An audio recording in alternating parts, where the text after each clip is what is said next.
चलो, अब हमने देखनी है कि अगर शेप्स हमारे सिमिलर हो तो क्या होता है। ठीक है। अब किसी भी शेप को सिमिलर बताने का क्या प्रूफ होगा हमारे पास। तो दो प्रूफ्स होते हैं जिनको हम प्रॉपर्टीज कहते हैं। पहली प्रॉपर्टी के उन दोनों शेप्स के एंगल सेम हो।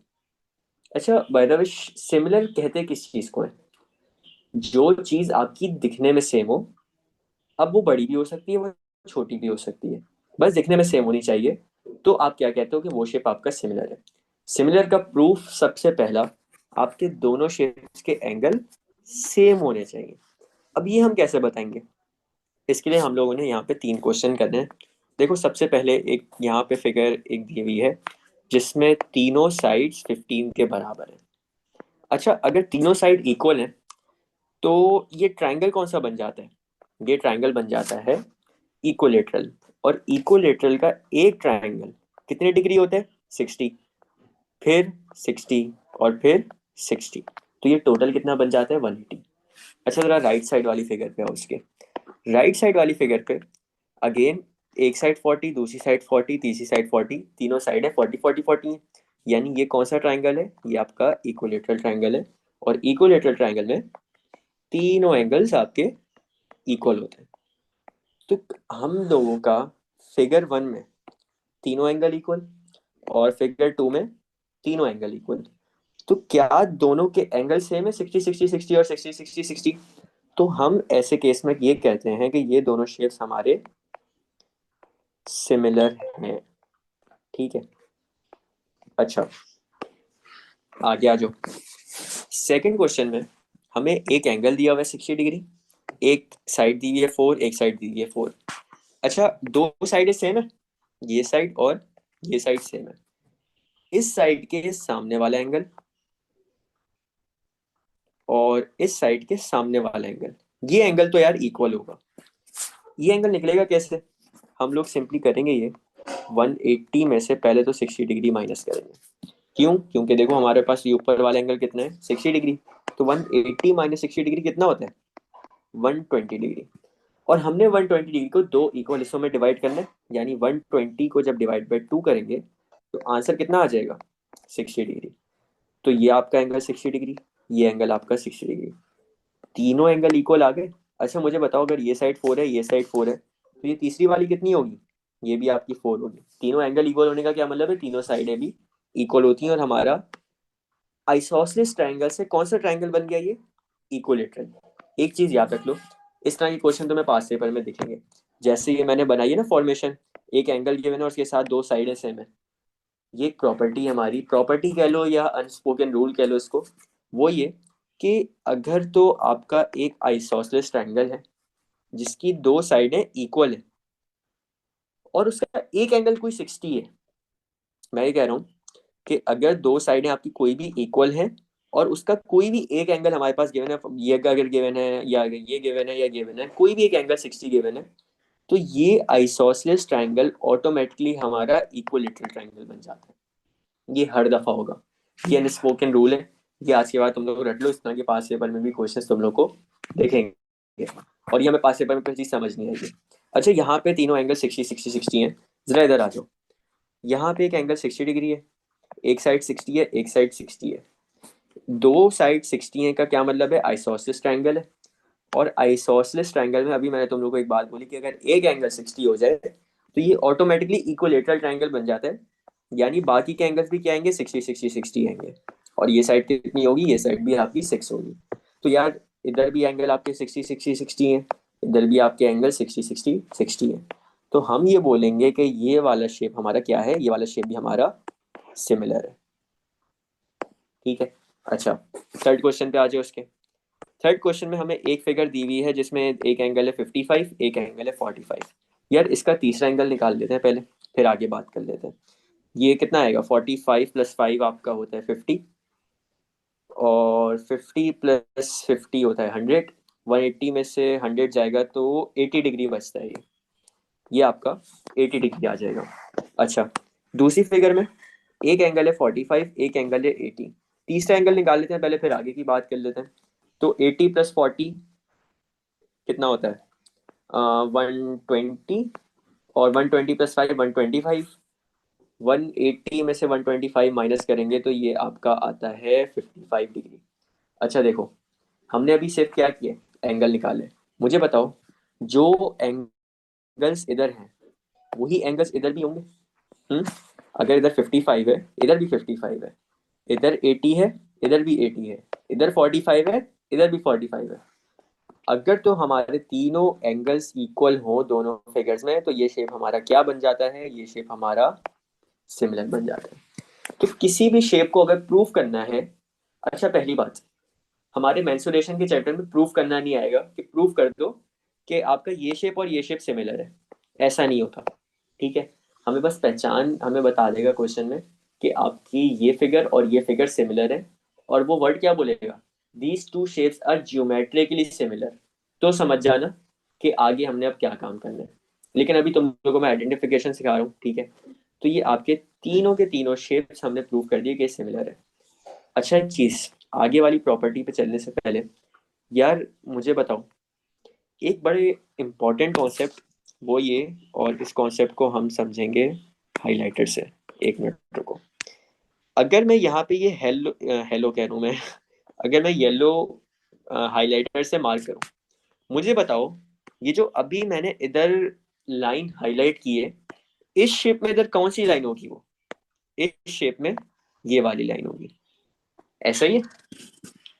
तो अगर ये साइड लेट से ए है और ये साइड बी है, तो साइड ए और साइड बी आपकी कॉरेस्पॉन्डिंग साइड्स हैं। ये आज के बाद नया अपना वर्ड वोकेबलरी में ऐड कर लो। यहाँ पे जो साइड ए है और यहाँ पे जो साइड बी है, ये आपकी कॉरेस्पॉन्डिंग साइड्स हैं। अच्छा, जरा दूसरी साइड को मार्क करते हैं। लेट से ये वाली साइड, इतना बड़ा हाइलाइटर भाई, एक मिनट। हाँ, ये वाली साइड, लेट से ये वाली साइड आपकी सी नाम दे देते हैं अभी।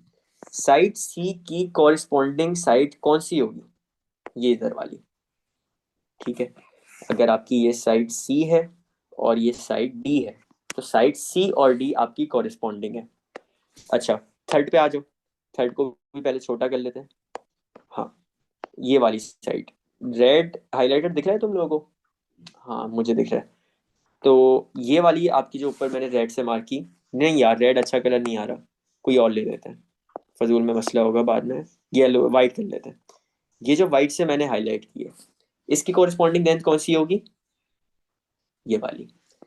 फॉर एग्जाम्पल अगर ये वाली साइड हमारी, लेट से क्या नाम है इसको, ए बी सी डी हो गया, ये ई कर लो और ये एफ कर लो, तो साइड ई और एफ आपकी कॉरेस्पॉन्डिंग होगी। इसी के साथ हम दूसरी प्रॉपर्टी पे जा रहे हैं। देखो, ये जो आपकी कॉरेस्पॉन्डिंग साइड्स है ना, जैसे ए बी सी डी और ई एफ, अगर तो इनका रेशो इक्वल है। अच्छा, रेशो का क्या मतलब होता है, डिवाइड करना। तो मुझे यार जरा बताओ, आगे चलने से रेशो क्या बनेगा, ए डिवाइडेड बाय बी, यही रेशो होगा ना। साइड ए और साइड बी का रेशो क्या होगा, A divide by B is equal to C divided by D, ये दूसरी कॉरेस्पॉन्डिंग साइड का pair, is equal to E divided by F. देखो मैंने क्या किया, ए को डिवाइड किया बी से, फिर ए के बाद दूसरा शेप, दूसरी लाइन थी सी, सी को डिवाइड किया डी से, सी के बाद तीसरी लाइन क्या थी ई, ई को डिवाइड किया एफ से। अगर ये डिवाइड करने में तीनों के आंसर सेम आ जाए ना, तो भी हम बोलते हैं कि ये क्या है, ये हमारे सिमिलर शेप्स हैं। ये हमारी दूसरी प्रॉपर्टी है। क्या है जी, ratio of corresponding sides are equal. अगर आपके रेशो कॉरेस्पॉन्डिंग साइड्स का इक्वल है, तो हम बोलेंगे कि ये दो शेप्स हमारे सिमिलर हैं। जरा इधर आओ, देखो अब कॉरेस्पॉन्डिंग साइड्स का कॉन्सेप्ट तुम लोग के दिमाग में आ गया। यहाँ पे 5 की कॉरेस्पॉन्डिंग साइड कौन सी होगी, 15, ऐसा ही है। फिर यहाँ पे 15 की कॉरेस्पॉन्डिंग साइड कौन सी होगी, 45। इधर 5 की कॉरेस्पॉन्डिंग साइड कौन सी होगी, 15। 4 की कौन सी होगी, 8। 5 की कौन सी होगी, 15। और ये 10 की कौन सी होगी, 30। अगर मैं इनका रेशो निकालूं और वो सेम आ जाए, तो ये दोनों शेप्स में हमारे सिमिलर होंगे। कर लेते हैं जरा।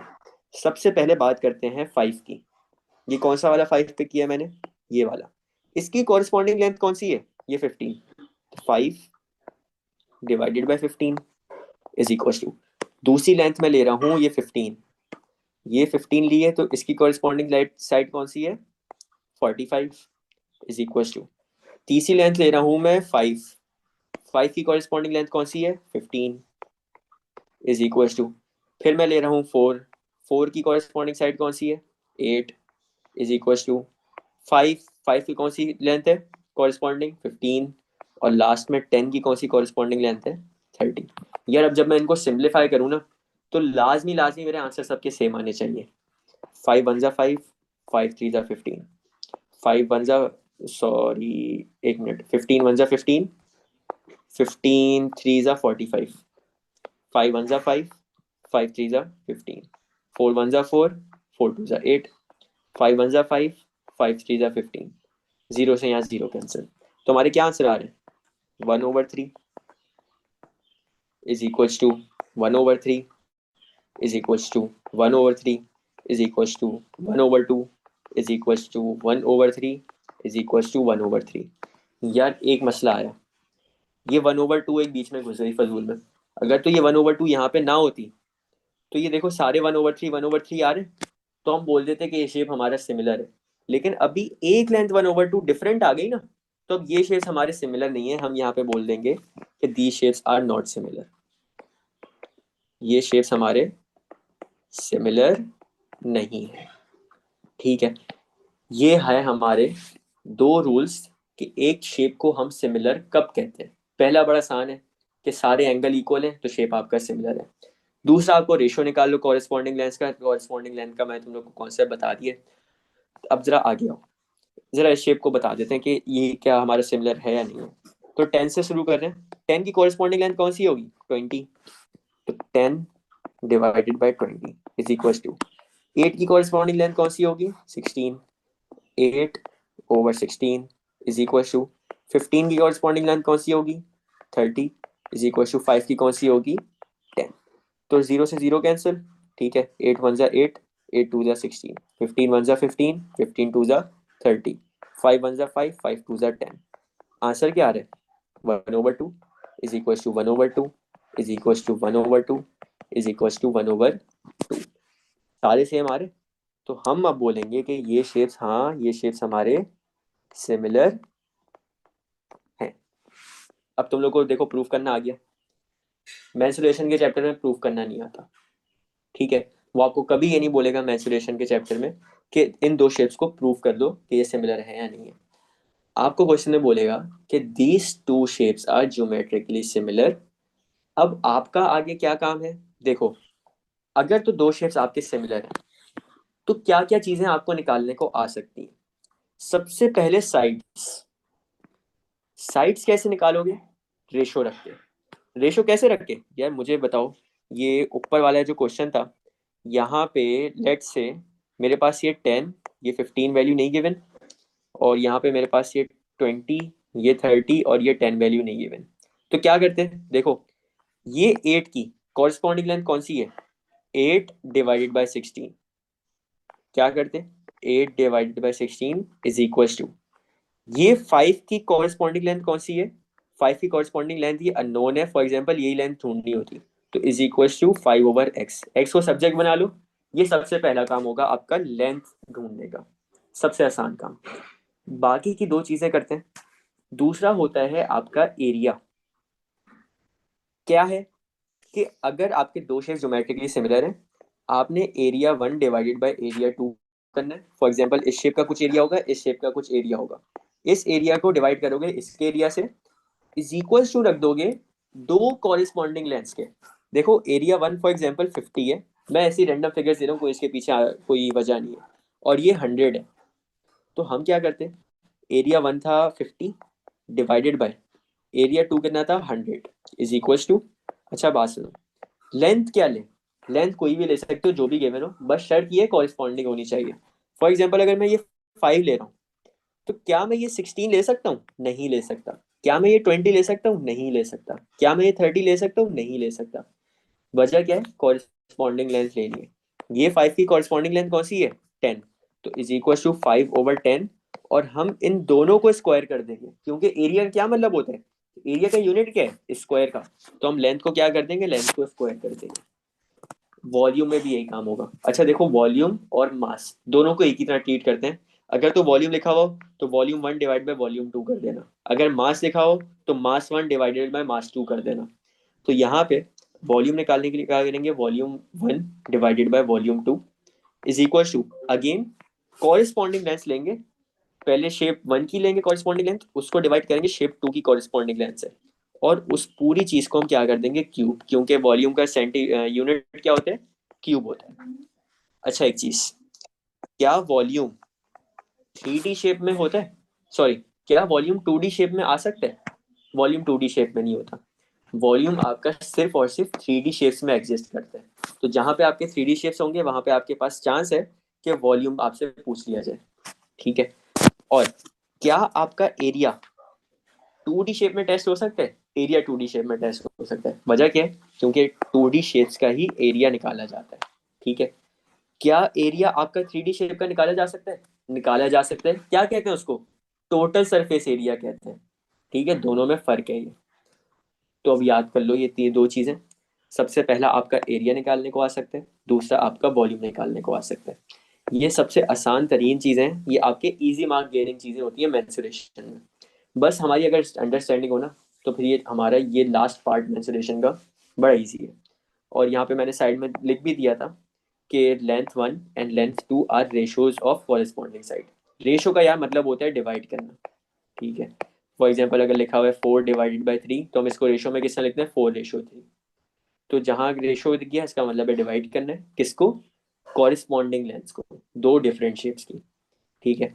अच्छा, इसका एक क्वेश्चन करते हैं, फिर तुम लोग की अगर कोई मसला परेशानी हुए उसकी तरफ आते हैं। हमें कह रहा है the given shapes are similar. हमें बता दिया गया कि ये दोनों शेप सिमिलर हैं। और देखो जरा इसको स्टडी करते हैं। Figure 1.1, figure 1.2। और यहाँ पे एक लेंथ दी हुई है 8, एक लेंथ दी हुई है 6, और इसका एरिया दिया हुआ है 75 सेंटीमीटर स्क्वायर। ठीक है। और इसका हमें कुछ भी नहीं दिया हुआ, लेकिन इसकी हमें एक लेंथ दी हुई है 16 सेंटीमीटर, और एक लेंथ ढूंढनी है। Calculate x. सबसे पहले एक्स ढूंढना है। यार शेप आपके ज्योमेट्रिकली सिमिलर है ना, सिमिलर शेप में क्या करते हैं? रेशो लगाते हैं। ये 8 की कॉरेस्पॉन्डिंग लेंथ कौन सी है? पार्ट 1 कर रहा हूँ मैं।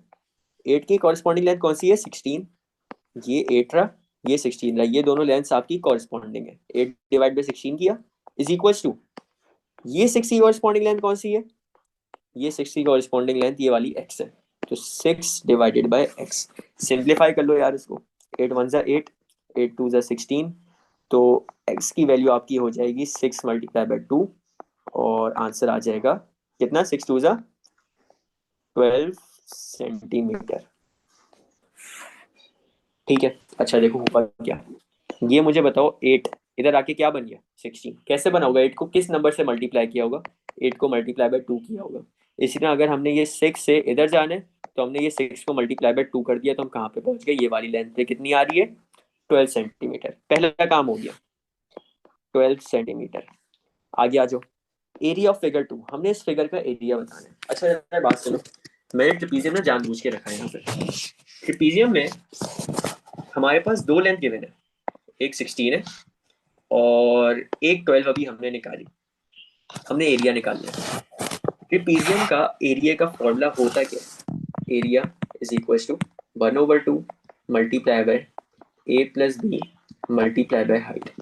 अच्छा मुझे बताओ, ट्रिपीजियम अगर हमारे पास शेप आ जाए और बिल्कुल एक नया बच्चा करने जा रहा हूँ, उसके दिमाग में सबसे पहले क्या आएगा कि यार ट्रिपीजियम है तो इसका एरिया का फॉर्मूला ये होता है, मैं ये लगाऊंगा। तो 1/2 मल्टीप्लाई बाय, वो ए और बी की लेंथ कौन सी लेगा? हो सकता है वो ए और बी की लेंथ ये ले ले, लेकिन ए और बी लेंथ होती कौन सी है? आपकी पैरेलल लाइंस। ये ट्रिपीजियम है ना, तो आपकी ये लाइन और ये लाइन पैरेलल है, और ये दोनों ही नहीं गिवन। तो हम ये फॉर्मूला कैसे लगा सकते हैं? हमारे पास यहाँ पे एरिया 1 की भी नहीं गिवन, अगर गिवन होती तो हम रेशो के थ्रू ये वाली लेंथ ढूंढ लेते हैं, लेकिन ये तो गिवन ही नहीं है ना, कैसे ढूंढेंगे? पॉसिबल नहीं है ये करना। तो अब क्या करेंगे? हमारे पास ए और बी की लेंथ नहीं गिवन। अच्छा हाइट गिवन है। हाइट देखो ये वाली है, क्योंकि ये यहाँ पे 90 डिग्री का एंगल बना रही होगी। हाइट गिवन थी, लेकिन यार सिर्फ एक चीज से ना काम नहीं चलता, हमें सब चाहिए होता है। तो अब हम क्या करेंगे, उसने जो हमें इंफॉर्मेशन दी थी गिवन शेप्स आर सिमिलर, इसी वजह से दी थी कि हम यहाँ पे इसको सिमिलैरिटी के रूल के हिसाब से सॉल्व करें।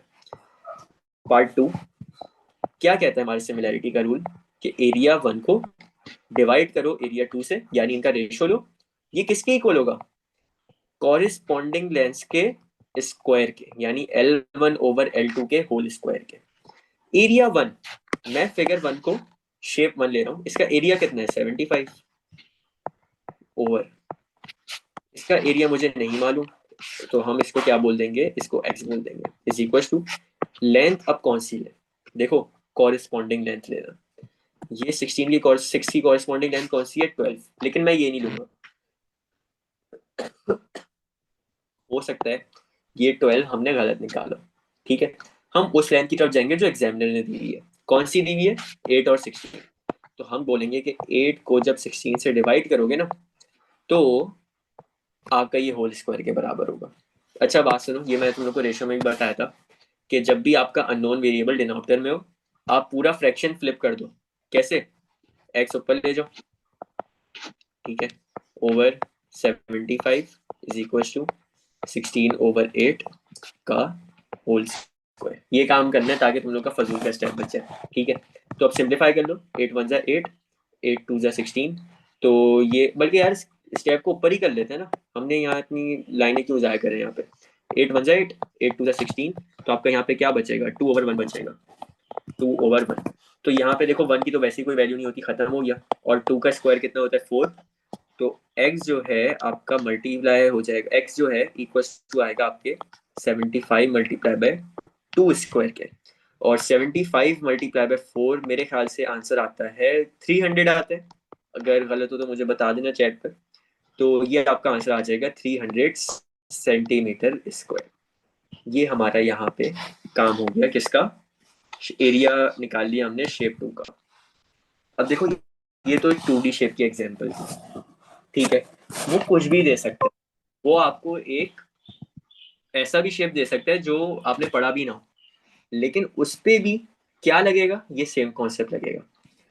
और अगर 3D शेप होता तो हम उस भी इसी चीज में वॉल्यूम का काम कर लेते, यहाँ पे A1 A2 की जगह V1 V2 आ जाता, लेंथ 1 लेंथ 2 की जगह ये रहती, स्क्वायर की जगह बस क्यूब आ जाता।